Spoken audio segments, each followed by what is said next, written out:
ini kita dari kelompok 2 akan menjelaskan tentang isu-isu di Papua. So, happy watching guys! Kronologi konflik separatisme di Papua berawal mula pada saat pasca kemerdekaan Indonesia yang ditandai dengan Deklarasi Kemerdekaan Papua Barat di tahun 1961. Hal ini ditolak oleh Belanda dan kemudian memicu Trikora dan juga Pepera di tahun 1969. Ketidakpuasan memicu munculnya OPM pada tahun 1970-an dengan aksi gerilya dan kemudian mendapatkan respon dari pemerintahan Orde Baru. Kemudian hal ini menyebabkan berbagai macam insiden kekerasan dan juga pelanggaran HAM. Era reformasi membuka ruang politik dan juga menghasilkan UU Otsu di tahun 2001. Dan terjadi pemerkaraan provinsi, namun aksi kekerasan yang dilakukan oleh kelompok kriminal bersenjata masih tetap berlanjut. Meski sudah melakukan upaya dialog dan juga pembangunan, isu pelanggaran HAM revisi Otsu di tahun 2021 serta tuntutan referendum masih menjadi tantangan dalam penyelesaian konflik di Papua. Penyebab dari isu tersebut adalah dari faktor ekonomi, pendidikan, kesehatan, dan juga kesenjangan sosial, di mana wilayah Papua sendiri seperti dianaktirikan dari wilayah Indonesia yang lain. Oke, jadi dampaknya itu adalah ancaman terhadap keutuhan wilayah. Jadi kalau Papua menghilang, makanya keutuhan wilayah di Indonesia akan hilang. Gara-gara Papua itu salah satu dari 5 pulau terbesar di Indonesia. Kedua adalah kerugian. Kenapa kerugian? Gara-gara di Papua itu memiliki banyak SDA yang melimpah. Dari kayak binatang, habis itu emas, dan lain-lain. Nah, kalau misalnya Papua nggak ada, makanya Indonesia kehilangan salah satu sumber daya alam yang melimpah. Habis itu ada kerusakan sosial. Kenapa? Gara-gara di Papua itu kan gede. Makanya kalau Papua nggak ada, budaya-budaya di sana juga nggak ada. Makanya Indonesia juga nggak bakal memiliki budaya di situ. Habis itu ada citra yang buruk. Kenapa? Gara-gara negara lain bisa menyangka bahwa Indonesia tidak bisa mempertahankan kesatuan wilayahnya. Wawancara, apa yang Anda ketahui tentang isu separatisme di Papua? Dapat terjadi jika orang tersebut merasa tidak nyaman di dalam komunitas sekitarannya. Papua itu memiliki organisasi yang namanya OPM. OPM itu organisasi yang tujuannya itu untuk memisahkan Pulau Papua dari Indonesia. Apa penyebab Papua ingin memisahkan diri dari Indonesia? Karena diskriminasi. Ya, bisa juga karena rasis. Jadi mereka tidak dihargai ya. Iya. Seperti yang dibilang tadi, mereka bisa saja merasa tidak nyaman dan mereka melihat di internet bahwa yang lain tuh lebih enak, seperti daerah lain tuh lebih enak.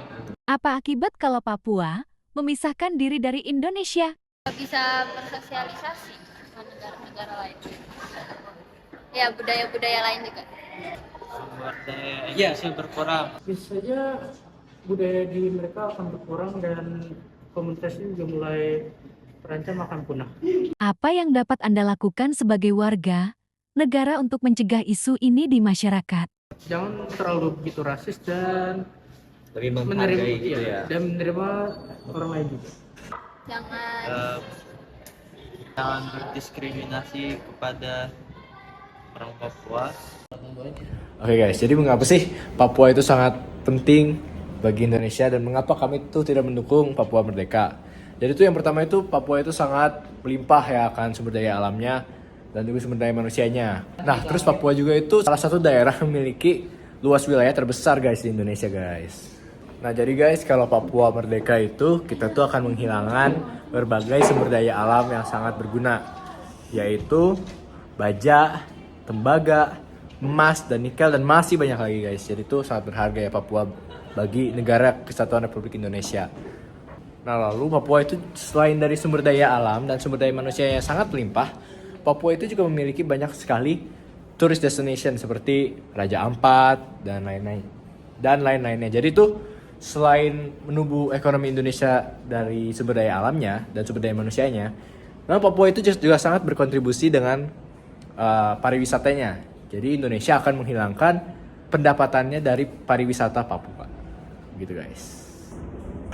Nah, BTW, kalau Papua memisahkan diri dari Indonesia, itu juga dapat dimusuhi oleh Amerika tahu. Kok bisa gitu sih kak? Soalnya Amerika ini punya tambang namanya Freeport McMoran. Dia tuh memiliki saham juga di tambang Grasberg. Nah, jadinya kalau misalnya Papua melepaskan kontrol dari aset tersebut, pastinya itu dapat merugikan ekonomi Amerika Serikat. Nah, Papua ini juga memiliki alasan tahu kenapa dia pengen memisahkan diri dari Indonesia. Nah, alasannya itu karena dia tuh percaya kalau dia memisahkan diri dari Indonesia ini, dia pasti bakal lebih makmur nih. Jadi, alasan tersebut tuh bisa terjadi juga, tetapi juga bisa berdampak sebaliknya nih. Sebaliknya gimana tuh? Nah, dari yang kita tahu saja nih, Papua tuh kalau ingin menjadi negara sendiri, dia masih ada beberapa kekurangan.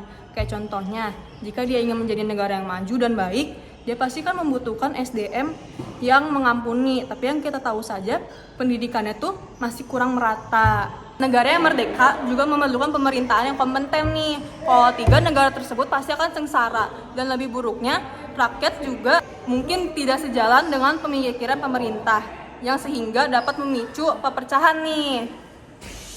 Kami mendapat solusi dari Komnas HAM, yaitu dengan cara menjamin keterbukaan ruang untuk berekspresi. Selain itu juga, pemerintah memberikan solusi agar permasalahan HAM di Papua dapat diselesaikan dengan cara menghargai, menghormati hak asasi manusia di Papua. Oke guys, di sini aku yang menjelaskan apa itu hak-hak dan kewajiban kita sebagai rakyat Indonesia supaya tidak ada lagi upaya Papua ingin memisahkan diri dari Indonesia atau suku-suku bangsa yang lain. Jadi hak kita yang pertama yaitu kita berhak untuk memberikan pendapat untuk orang lain. Kita juga berhak untuk tidak didiskriminasi, baik itu seperti ras, suku bangsa maupun bahasa. Tapi kita juga memiliki kewajiban, yaitu kewajiban kita harus menerima pendapat orang lain, dan juga kita harus yang namanya tidak mendiskriminasi orang lain, baik itu ras, budaya, atau yang lain. Bye. Oke, refleksi kelompok kami dengan pandangan umat Kristen mengingatkan kita untuk mewujudkan kasih dan kedamaian. Di Papua banyak sekali orang yang merasa tidak dianggap sehingga hal tersebut menimbulkan mereka ingin memerdekakan diri mereka sendiri.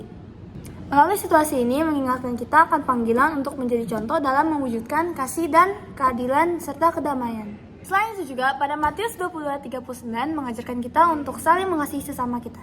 Sehingga sebagai umat Kristen kita diajarkan untuk saling mengasihi agar tercipta suatu kedamaian. Hal-hal yang dapat kita lakukan adalah dengan membantu bidang-bidang sosial agar Papua menjadi sejahtera seperti daerah-daerah lainnya dan tidak memberikan suatu ujaran kebencian. Cara yang dapat kita lakukan adalah dapat dengan membantu bidang-bidang sosial di Papua agar Papua menjadi sama seperti pulau-pulau lainnya dan tidak memberikan ujaran kebencian.